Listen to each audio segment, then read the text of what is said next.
Hello, this is Brian Graham with another COVID-19 occupational therapy video. This one is regarding wiping tables, which, again, kind of like some of my other videos, it might seem really obvious, like, who doesn't know how to do this? We can make it very, very routine so that your kids have an easy time doing it. Like a lot of things at Anger, we do the same thing the same time every single time we do it. It sounds like we're breaking things down into too many steps, but the regularity of these tasks, how you present it helps. It's more helpful for you when you're teaching them, so you don't have to think about what did I do yesterday when I was teaching this task. So again, like we want to do the same thing, sort of every day if we can. All right. So what I did here is I put some junk on this table just because it's hard to see what I'm doing otherwise. It's a white table. I don't have that many tables in my house. A lot of them are covered with other stuff, so I put some scraps on the table. So wiping a table, I'm going to use a dry washcloth right here. I'll show you how to do it with a wet washcloth in a second, but, it could be a washcloth, could be a just regular paper towel. I'd recommend something relatively big. Like this is a pretty big washcloth. If it's too small, it's too small to meaningfully wipe the table with. So one important thing here, and I'll go over some what-if scenarios at the end of the video, but the important thing here, that your kid has to make it as big as possible. I have an adult big hand. Even a kid-sized hand, if they bunch up the washcloth to this size or something, it's going to take forever to wipe the table down, just because there's not much surface area here. As much as possible, they want to keep their hand as open as possible. Way bigger surface area here. And the order in this helps too, so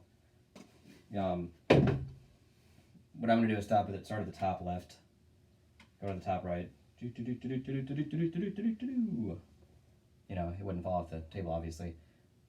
That's for show. And again, top left to top right. Go down a line, start at the left, go over to the right, go down, start at the left, go to the right. Okay, finally, last portion here, top left, down to the right. Why is that important? It's important because that's the way we read in English. Most other languages, Spanish, whatever. Start at the left, go to the right, stop, go down a line, go left to right. That also helps with, and so on and so forth. That also helps with, we call it visual scanning, big fancy word for if your kid has like a worksheet and, some of them are like, find the letter X or something. If they look here and then here, then here, then here, then here, they're going to lose, they're going to lose a lot of, they're going to miss a lot of things. So doing it this way actually helps not only with, washing the table, which is the concrete task we're doing, but also it actually, it transfers into other skills that they do a lot in school and at home. So again, pretty self-explanatory task. If you want to make it a little bit harder, you have them use it. This is just a water bottle. If you have something that's not going to hurt their hands, use it like some kind of really skin-friendly, cleaning supply. Water's fine. Again, we're doing this for practice also, so it's not necessarily to get your table clean. You might have to, depending on how thorough they are, you might have to redo it anyway when they're done. This is just a regular water bottle. Have them spray it. If you have a really little kid or somebody who has, if they have poor aim, one of the tricks of the trade is use both hands. So my left hand is holding it here, right hand's on top. I'm right hand dominant. This also is good hand strengthening skill. Similar, right? Left, right, go down the line. Left to right, down, left to right. Same thing. You use a towel here. Again, I'm going to kind of repeat myself for thoroughness sake. Left, right, left, right, go down, left, right, go down, left, right, go down, left, right, go down, left, right, all done. So there's some, again, I'm going to go over some what-if scenarios. What if you have a tiny kid, preschool or whatever, you have a big kitchen table, what do you do? Just start here, start where their hand can reach. As a matter of fact, we OTs, we like to develop reaching skills, reaching in front, to the side, to the back, you can't really see behind me. So even if they're real little kids, you know, have them, go halfway up the table here. If you have a table that's in the middle of the room like this, it's not rocket science. Have them move to the other side. So say I'm a real little kid, have them move over to this side.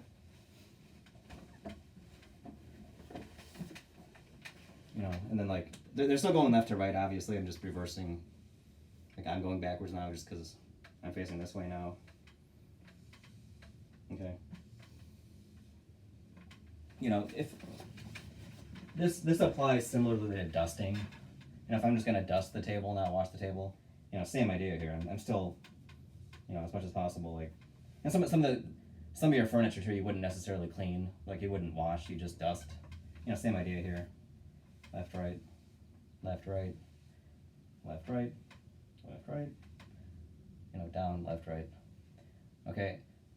So again, like a lot of these videos I'm saying, they're really simple, less than 10 minutes. I mean, even this is more realistically less than 5 minutes, washing the table. It took me longer just because I explained the heck out of what I'm doing. If you got a lot of tables in the house, have them do one table a day, you can even do it more than once a day.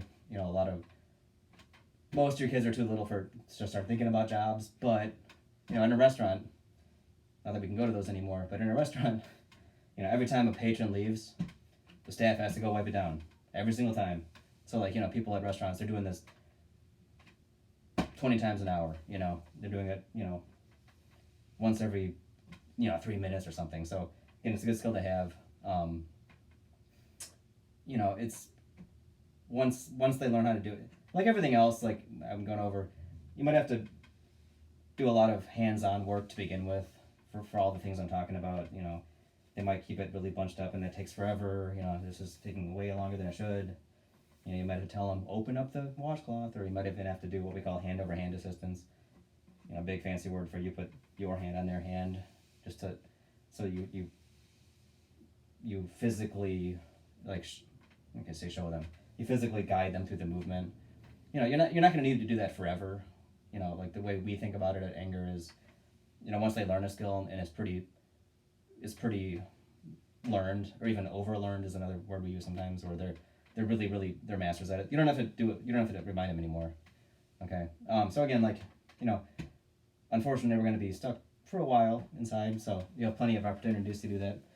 I will see you later.